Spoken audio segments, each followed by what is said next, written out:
Hi, everyone. Welcome to Alaska Book Week or thereabouts. I'm Nancy Lord, and I'm here to be in conversation with John Straley. Um, just to give a brief introduction to us, I'm a writer, writing teacher, book reviewer, and a resident of Homer, Alaska. Um, John is a writer from Sitka, although he's recently moved away. We'll hear a little bit about that. But he is the author of 13, I think, crime novels, if I have that right, in two series, 9 in the Cecil Younger series and 4 in the Cold Storage series so far. He's also a poet. And he also has most importantly, he has a new book, a standalone book, coming out in November. And I was lucky to get an advance reader's copy. So I have read it and we'll be talking about that, introducing John's new book. I did want to say, I don't know how long I've known John, quite a while, but the first book of his I read was The Woman Who Married a Bear. I think 1992. Is that right? Yes, 1992. And I think it's still my favorite. And it became part of the Cecil Younger series once John got going on that. Although I don't think he knew at the time that he was launched into a big series project. I just also wanted to really let people know that John is a very good poet, and this is his main book, The Rising and the Rain. And he also has 4 books of haikus, one for each season. And he is or was many years a private investigator working for the defense for the state of Alaska, and drew upon that experience for really all of his writing, his knowledge of people and how they get into and out of trouble. John was the writer laureate in 2006, 2008, and I followed him as the state writer laureate right after that. Okay, so did I get things right, John? Kind of No, mostly right. You want to add? no, it sounded just exactly as it happened. The only thing is that uh, I had shown the manuscript for The Woman Who Married a Bear to William, um, oh, geez, why am I blanking it? To a writer from Montana. And Kittredge. Kittredge, right. Bill Kittredge. Kittredge. Okay. And I had showed it to him, and he said, change that first page. I hate it. The rest of it's fine. Tell him it's part of a series. And I said, well, I don't have a second book. And he said, that doesn't matter. They don't care. Just tell them it's the first book in a series. They love series. So I did that. And after they read it, they tracked me down to call me and talk to me about it. And they wanted to publish it. I was just flabbergasted. And they said, and your second book, is that done? I said, no, it's a little work. Which the truth was I hadn't started at all. I didn't know anything about it. And they said, do you have a title? And I just pulled it out of my head. I had read this a book called Straw for the Fire, quotations from Theodore Roethke. And in that it said, just off alone on the side of a page, it said, "The curious eat themselves." And I didn't know what that meant, but I just thought it was a good title for a book. And they loved it. And so then I had to write that my second book was called Curious Eat Themselves. Yeah. So I was right. It wasn't really planned, but I told them it was. Yeah, that's a great story. So when you say they, that was Soho Full Press. press in New York. And Yeah. you've been with them most of your writing life, Yeah. I guess. Yeah. Yeah.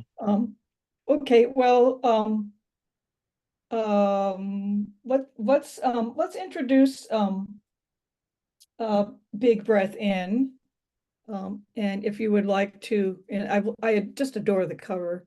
Would you like to sort of give the, I don't know, three sentence summary of it, John? Of the big breath in. Yeah. The I had wanted to write a book with a really interesting female character that was different than anybody else's. I wanted, and the most interesting woman I know is my wife, Jan Straley, and she's a marine biologist. So I asked her about it, and I used her life as the format for this main character who is a former investigator, and Jan was an investigator with me years and years ago. And then she became a really pretty prominent marine biologist studying large mammals, the big whales. And so I just wanted to write a book about her. I fussed about it, and she finally gave me permission to write it.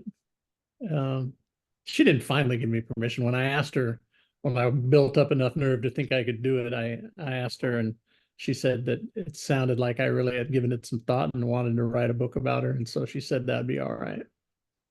She was very generous with it. And so this book is a half about crime and half about the natural history of sperm whales, which is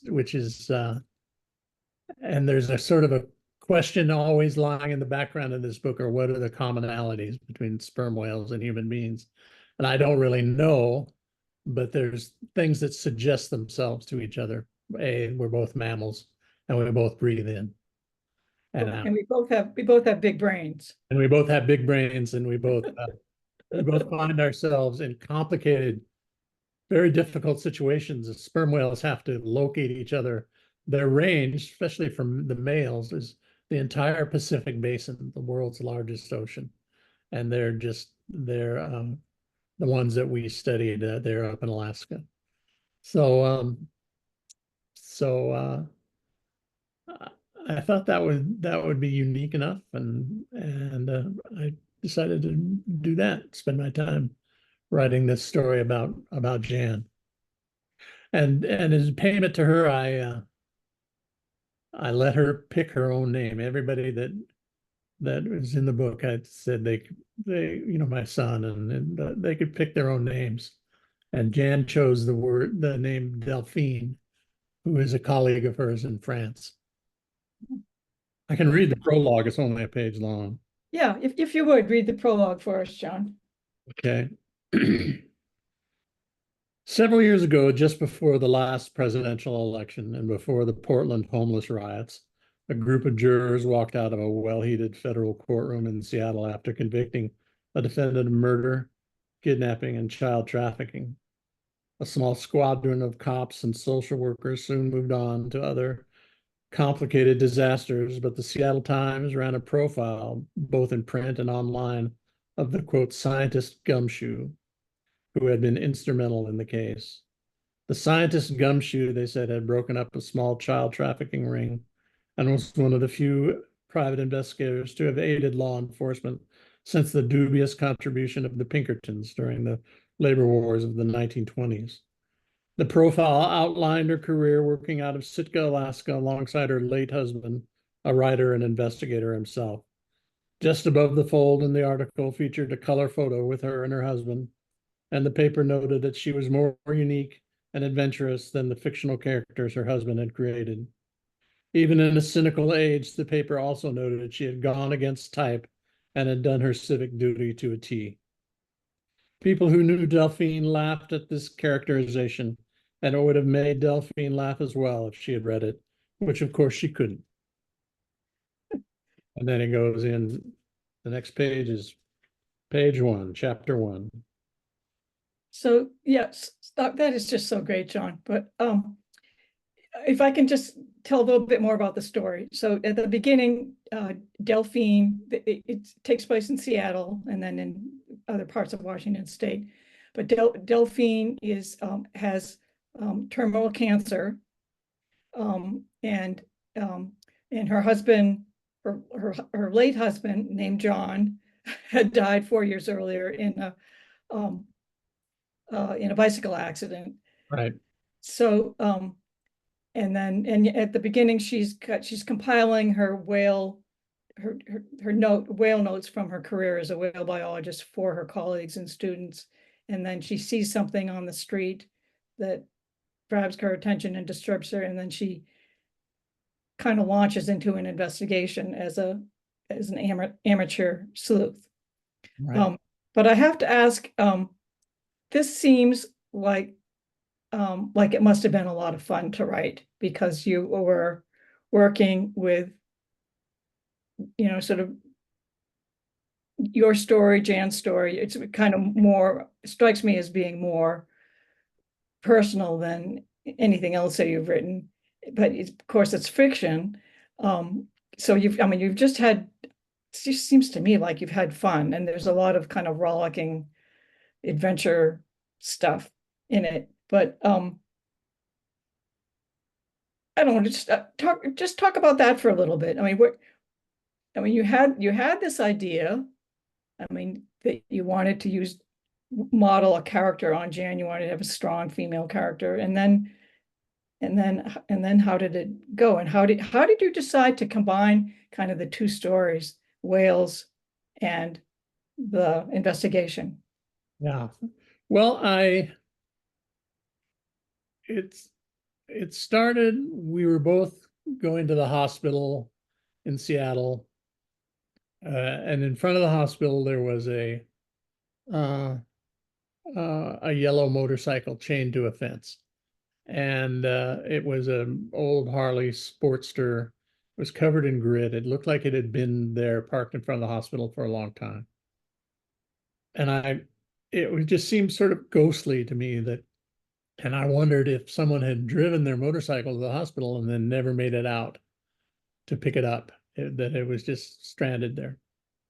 And that night I had sort of a wish fulfillment dream about Jan used to ride motorcycles. Jan still has a motorcycle endorsement today. And she has Parkinson's disease. She's had it for 20 years or so. And so her mobility is compromised. But in this dream, I had her driving all over the downtown of Seattle late at night on this Harley Sportster. It just was thrilling to me. And as she was driving, she was envisioning the sperm whales swimming through the cityscape, uh, locating themselves by their clicks. She was locating herself by the sound of the engine. And I just thought, I want to write a story about Jan as a heroine and her work with the whales. And I didn't know how it would connect and how it would work. But I asked her if I could do it, and she said, "It seems like you've given this quite a bit of thought. So yeah, you should go ahead and write it." And I said, "I'll let you read it before we publish it." It was fun, but it also came with an added burden of using real people as the inspiration. But the easier part was, I always knew in the back of my mind, it was clear it was fiction. It was, and we were always gonna, it sometimes wanted to turn maudlin in that Jan's disease is a source of unhappiness for me and for her. But I wanted it to be fun, and I wanted it to, be an adventure story. So I had a lot of sort of parameters when I was writing it. I said, if it, um, but I wanted the backdrop of it to be, this, when I mentioned this huge ocean that whales have to navigate through, I imagine Jan having to navigate through her life uh, in a similar way. It's dark and it's mysterious and it's uncertain. And how does she find her way? And that was sort of one of the stories. One of one of the parameters of the story. So yeah, I brought in private investigators that I had known, people I had known, characters I had known that were kind of fun and odd and thrilling, and always set against the backdrop of these mysterious animals that find their way through this complicated life. That's kind of how I set about it, but does that help?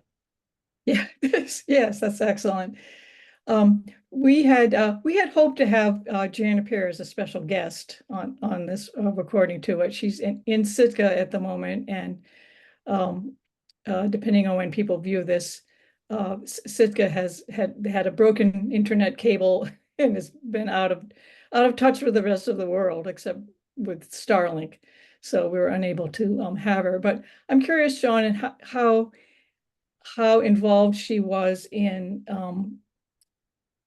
helping advising you with the book. Like, did she kind of coach you on, I mean, you already, just from living with her, you knew a lot about whales, and you said you had read a book and studied up on sperm whales in particular, but did she kind of, help you, or at least Oh, yeah. review what you were writing? She would read the drafts as they came along, and if I got something that she just couldn't live with as a scientist, she would tell me about it. Uh, Okay. like I wrote a fact that transient killer whales would sometimes kill resident killer whales, and she said, I don't know that that's true, and so you should take that out.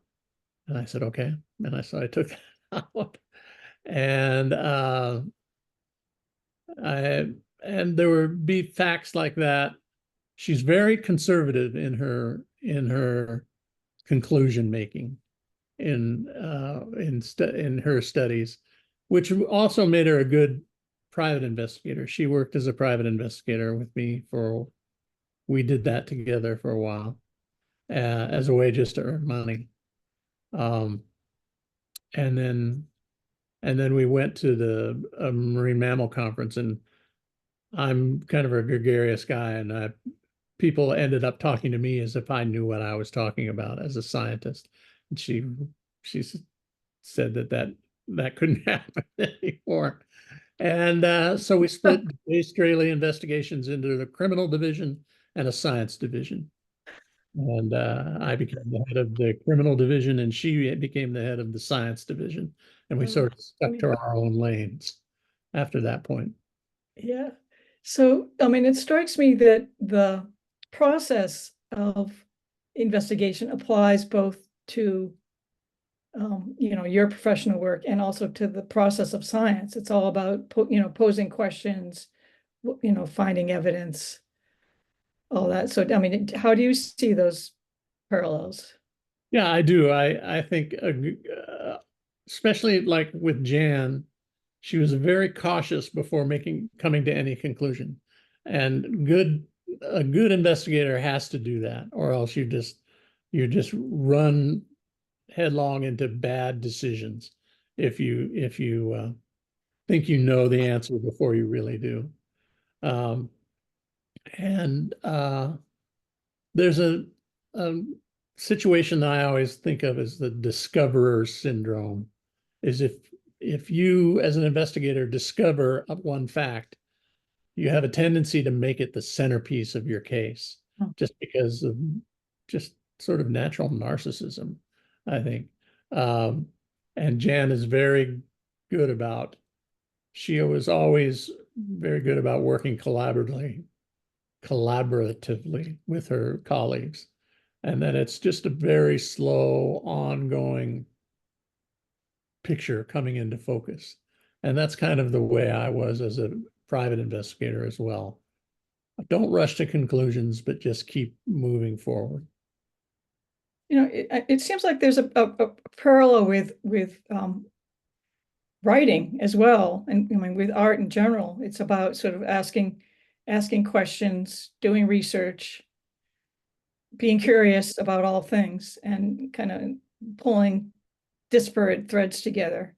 So Yeah, it I just hope seems like that. that, yeah, the two of you kind of made a world of of all this. Yeah, I tried to, and like with the Curious Eat Themselves, my second book, and how do we know what we think we know is always a question that looms in the background. Do we really know what we think we know?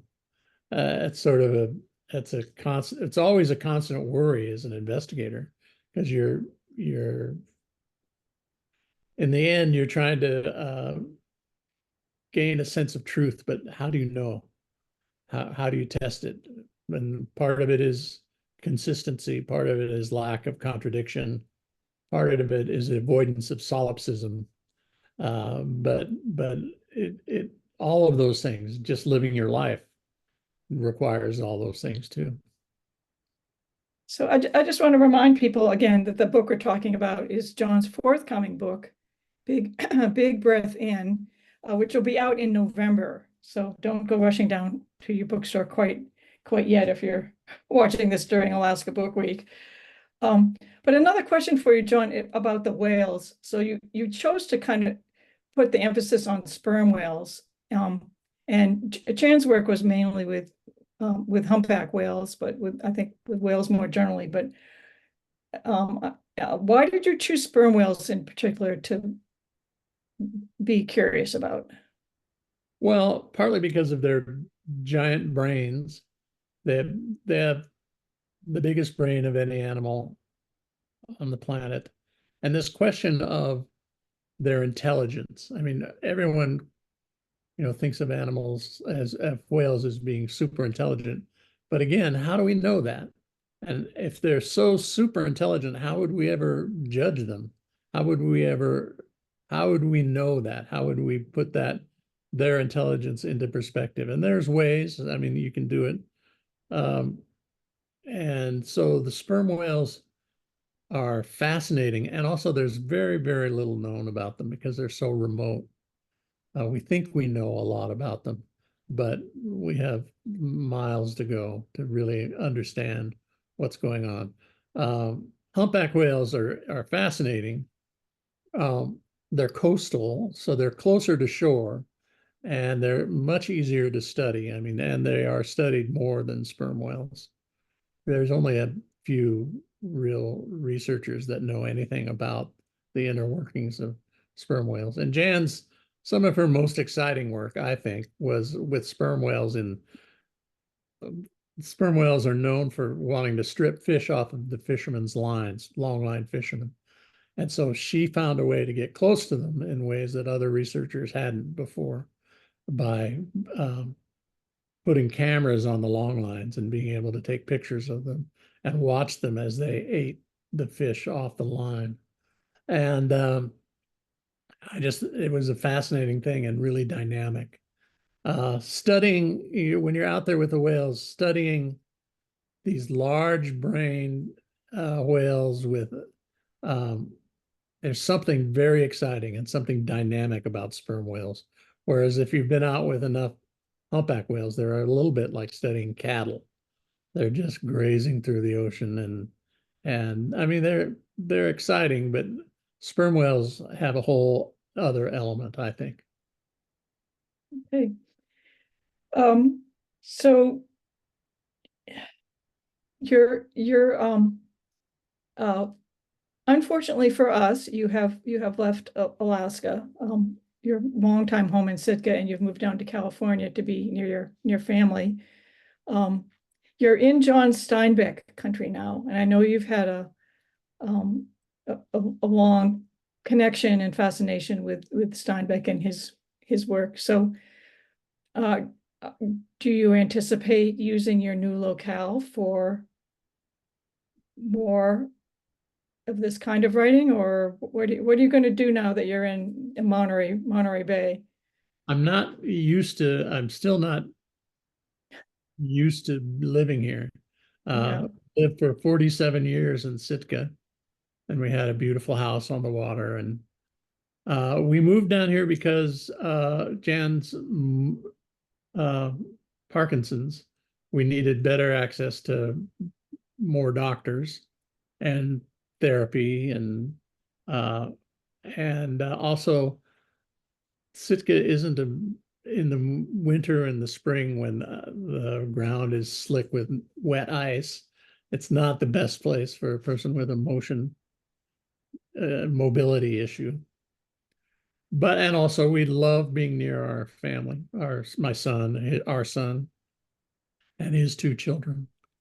It's been great, but I'm working on one more Cecil book, and I'm I don't know what I'm going to write after that.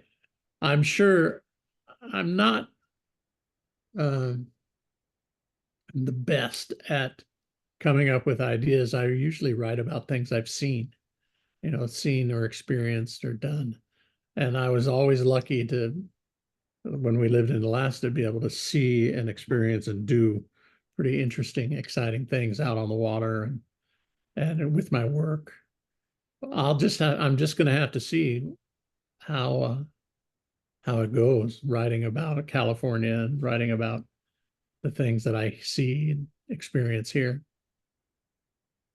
Do you want to talk a little bit about your connection to Steinbeck and that the Ed And Ricketts book that you worked on? Jan, when we lived in Sitka, we knew a man named Jack Calvin, who is a co-author of a well-known book on invertebrate biology called Between Pacific Tides, and he wrote that with Ed Ricketts. Ricketts was the Doc Ricketts that was made famous in the Steinbeck books, in Sweet Thursday and Cannery Row and uh, the Sea of Cortez books. And so uh, I once asked Jack Calvin about Steinbeck, and he sort of put me off. He didn't like Steinbeck. Uh, he didn't care for Steinbeck personally. I mean, I think he liked him as a writer, but I and that just when he as a generally snoopy guy, when I found that I thought, oh, there's more to that story there, and so I met I met Ed Ricketts' daughter in Sitka named Nancy Ricketts.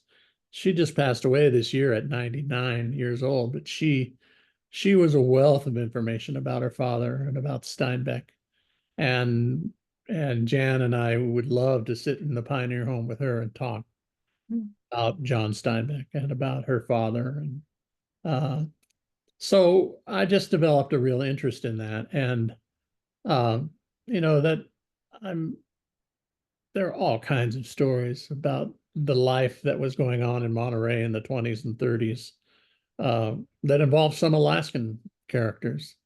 The Kashavirov family uh, gets involved in the people down here, and a lot of great artists, John Cage and Edward Weston and uh, Steinbeck and the power of Joseph Campbell. They were all part of the scene down here, although Hmm. Campbell wasn't as much of a part of the scene. But I imagine if I write about anything, I'll probably try to write something about that and about, yeah, it was a really rich, Robinson Jeffers was not part of the social scene, but he was on scene here.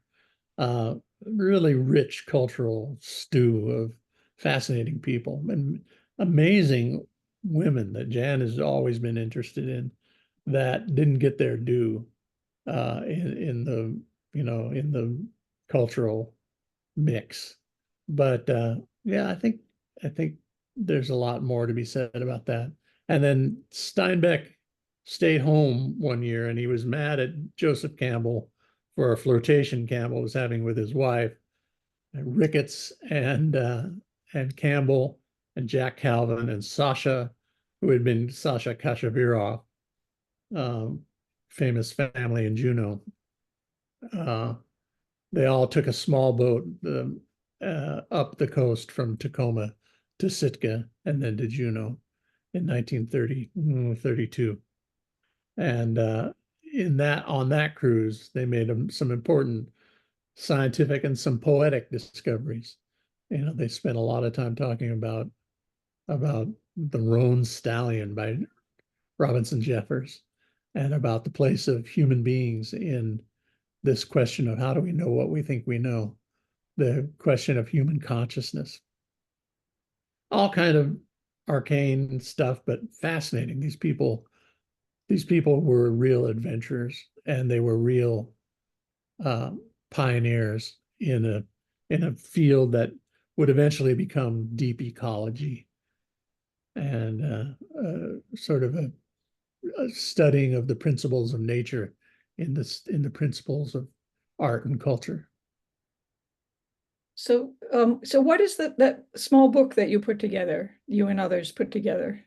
Well, Jan was the editor of a book called Ed Ricketts, from Cannery Row to Sitka, Alaska, Ed Ricketts, along the Pacific, I think. Okay. And a whole group of people came together. She published an old essay on wave shock that Ricketts had written. And then she had found other researchers to do follow-up research on that wave shock essay, which is the effect of wave on intertidal communities. And then Nancy wrote a story about it, and then a historian wrote about the Grampus trip, the 32 trip up with Joseph Campbell. And I wrote the last essay on sort of the charisma of place. And Jan wrote a couple of, Nancy Ricketts wrote a beautiful little essay about when she was a little girl, how they would travel up the coast and collect jellyfish in an old Packard limousine. And excuse me, they For medical something? Why were they collecting them? well, Ed Ricketts ran a lab called Pacific Biological, and he Yeah. collected samples of everything from cats to these gonianemus uh, jellyfish, and um, and he would sell them to schools for their science classes. Oh, okay. So, well, Lots it of sounds, frogs too. Sold a lot of frogs. yeah. So Um, it sounds like you might be moving towards maybe writing some nonfiction, or you just think might use some of these factual things in your fiction. But I'm curious, do you have a building interest in nonfiction, and would you ever want to write it like a memoir? well, this Big Breath In is about as close to a memoir as I've written so far. I find writing the truth to be a real heavy burden of responsibility. uh, I I don't have as much fun writing nonfiction as I do writing fiction. I love that feeling of when we're writing fiction where things step off onto the third rail, and we can, in a sense, dream what's going on in a story rather than watching it as a fact. Uh, but I would probably, if I attacked these stories of Ricketts and Calvin and Joseph Campbell and Steinbeck down here, I would probably write something that was heavily reliant on nonfiction.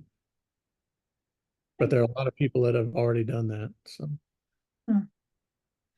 So, let's return to the Cecil Younger, because you said you're working on a new Cecil Younger, and the last time we saw Cecil, if I remember right, I don't remember the name of the book, but he was in the Lemon Creek jail. He'd done something very bad.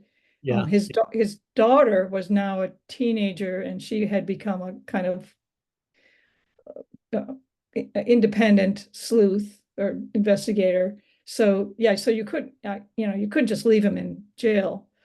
So so I what promise happens I want next? to get him out of jail. So the book I'm writing right now uh, is I get him out of jail, and he takes the ferry back to Sitka, and some people from his jail experience follow him there, and you know, hijinks. Hijinks ensue, right? And I assume the daughter still plays a plays a role in Yeah. that. Yeah. There's a young woman that I met when I was substitute teaching at Mount Edgecombe High School. She still lives in Sitka, but her name is Blossom. Oh, I love that name, so I use that for my huh. fictional. Her name Yeah. is Blossom. Yeah. Right. Okay. Um, so let's see. I mean, I have so many questions for you. I'm just watching the time here. Um, um, yeah, well, I mean, you kind of made a reference to this. So you like to rely on what you can actually see and feel and so on. And one of the great strengths of your writing, in my opinion, has always been your settings.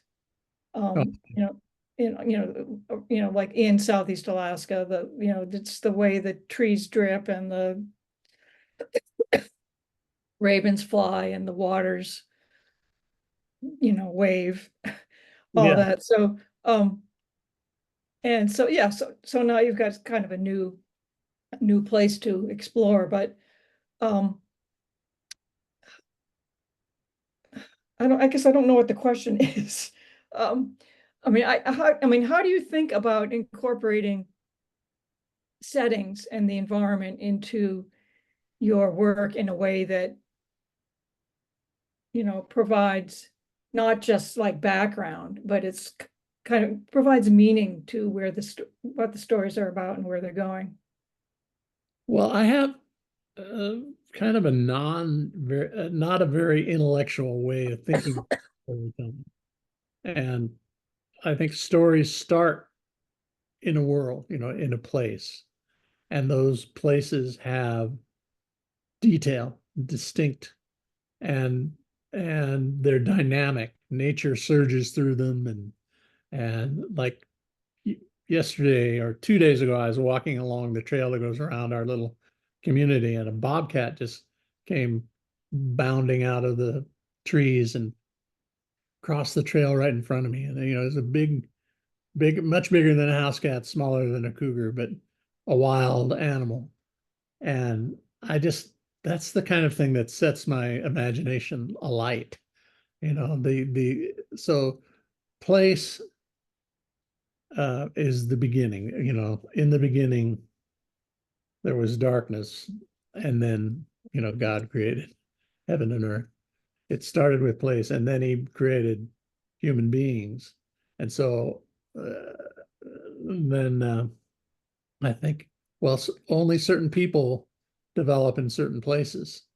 And, what is a person who walks in a sort of an arid Mediterranean climate that, who can run into a bobcat? What did they think or feel or see do differently than other people?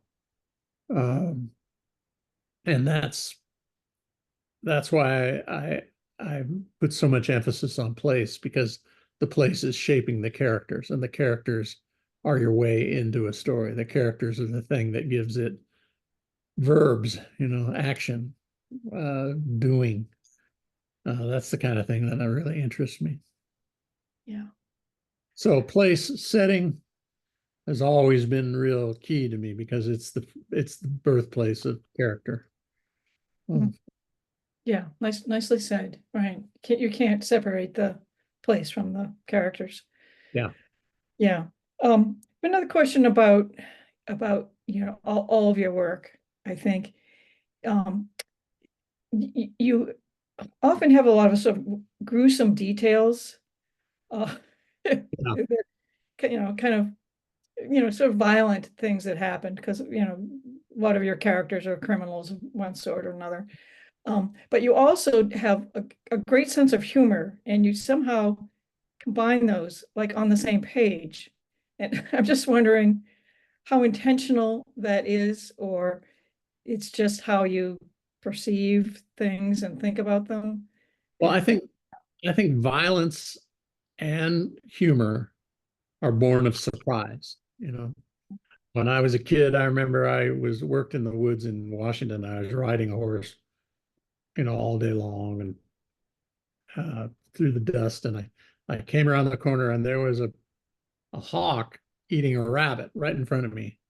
And it was, the rabbit's guts were bright red and jewel-like. And it was like waking up out of a dream. I had just been slogging along on this horse, and then suddenly there's this thing that is violent and but also beautiful. It's like a Fellini film or something, As I came around the corner, there was a burning angel.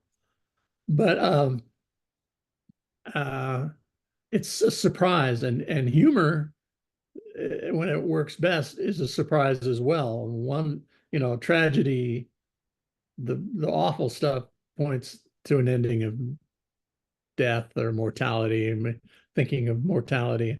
And humor is generally things that are funny points to life and expectancy of things going on and moving, and sort of the absurdity of human beings, narcissism, human beings, big ideas of themselves. And I like to punch holes in that whenever possible. I think that that's a healthy thing to do, or a truthful thing to do. And also it breaks up the kind of my writing, you could tell probably when I was younger, formed sort of an adolescent melancholy, which it gets real tiresome the more you go on with it. And humor is something that breaks that up, making it funny, making somebody laugh out loud. I think this is important and necessary, but it comes from surprise. So this book and some of your others too, some of that humor comes from uh, sort of political, or what I think of as sort of political statements. Like in the new book, you've got some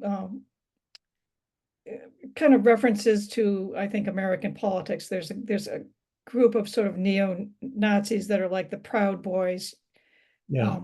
that are involved there, and there's a reference to a national abortion ban. So you're kind of, it's amusing the way that you've used these, but you're kind of making political commentary. So how do you think about sort of, I don't know, making political observations within your stories? I used to just want to avoid it like the plague, because the politics of the day will be old news by the time the book is public, you know. Uh, but politics has become so intense, right, these days. I mean, and so overwhelmingly, uh, our differences are very dramatic, and also there's an element, and I don't mean to. I'm not really sure how to go on with this, but there's an element of anti-female sentiment in crime fiction and in culture right now. This reliance on hyper masculinity or whatever, uh, that is hard, especially when I'm writing about a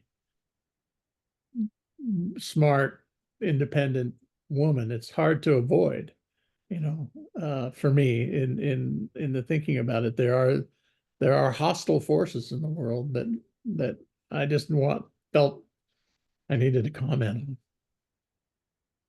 Yeah, I think it's very effective the way you kind of slide it in. Makes me smile. Oh, good. Um, I have another, maybe just one more question, and then see what you might want to say that I've missed. But I want to go back to The Woman Who Married a Bear, your very first book, which drew upon a Tlingit story, that a woman actually told you at some point, and then but I read in an interview with you somewhere that you, after that, decided to sort of stay away from Alaska Native material. And wonder if you'd address that a little bit. Do you, Well, a woman named yeah, Annie, why was that? a Yeah. woman named Annie Jacobs told me the story I had been attacked by a sow and two cubs in Sitka. This was 30 years ago. And we were talking about different animals in the world. And I was talking to her for a book that was never published, a book of interviews of people in the pioneer home. Anyway, I asked her about if she knew any stories about brown bears. And she said, "Oh, yeah, I know some stories about brown bears, but white people don't believe them." And I said, "Well, can you tell me one?" And she said, there are stories I can tell you, and there are stories I can't tell you, and there are stories I can tell you, but you can't repeat. And there are stories that I Hmm. can't tell you and you can repeat." And I said, "Well, can you tell me a story that I can repeat?" And she told me this story about she said, "This is a story that a lot of white people don't believe, but it's uh, about and it happened to my people up in Yakutat." And she told me the story of a woman who married a bear. And she told it to me as a true story. Anyway, uh, I used that story and I went and found that, part of in the world of myth, this story of the woman who married a bear was told around the world. It's a universal theme. Um, and I asked her son after she passed if I could use it, and he said it could. But then after it was published, I still ran into resentment from friends of mine in the Tlingit tradition who said, we're not groovy Indians that you can just use these stories. Um, I don't think you should write about native stories. And they were just they, no matter how I would pitch it one way or the other. The fact was they didn't want me to write about native people the way um, Tony Hillerman had written about Navajo people. They just my friends in Sitka, the native people that I knew and respected, they said it made them uncomfortable, and they didn't like it, and so I uh, I was left with the possibility, well, I can't live in a world where this energy of native people doesn't exist. And that then so I had to find a new way of thinking about it and writing about it, about having, people other than myself in this universe of worlds. And so I dealt with it in different ways in different books, and and still deal with that, the difference of a of a of a kind of a rural white man that I am, writing about other kinds of people. It's always fraught, and I take it seriously. And there was a lot of pressure to write another book about Native people and to sort of have a Tony Hillerman vibe to it. And I like Hillerman, and I love, but uh, the Dina people of Arizona and New Mexico are different than the Tlingit people of southeastern Alaska, and their working relationship with the writer was completely different than it was with me and Annie Jacobs. Yeah. All right. Well, Does that help you? no, that's a very good answer. I think that is very helpful to a lot of Alaska writers to understand your path through that. So I want to just remind people again, we've been talking about John's book, Big Breath In, which will be out in November. And do you want to say anything final, John, before we sign off? Well, just to thank you, Nancy, for asking me to talk about this book. I miss Alaska like a lost limb sometimes, and I miss having you as a close colleague, um, and all of the Alaskan writers. They mean the world to me, and it means the world to me that you would continue showing interest in my work. So thank you very much. Well, but, we're all part of the same writing community, even though you're in a different time zone now. Um, And it's so easy to stay in touch. And of course, we're all, sharing our reading and writing. So anyway, I want to thank Alaska Center for the Book, which is the sponsor for Alaska Book Week. I want to thank Trish Jenkins, who is the kind of the worker bee behind a lot of this, and then Lila Vogt, who's kind of the technical assistant administrator for this. So we will sign off, and happy Book Week to everybody. Oh, thank you. Okay.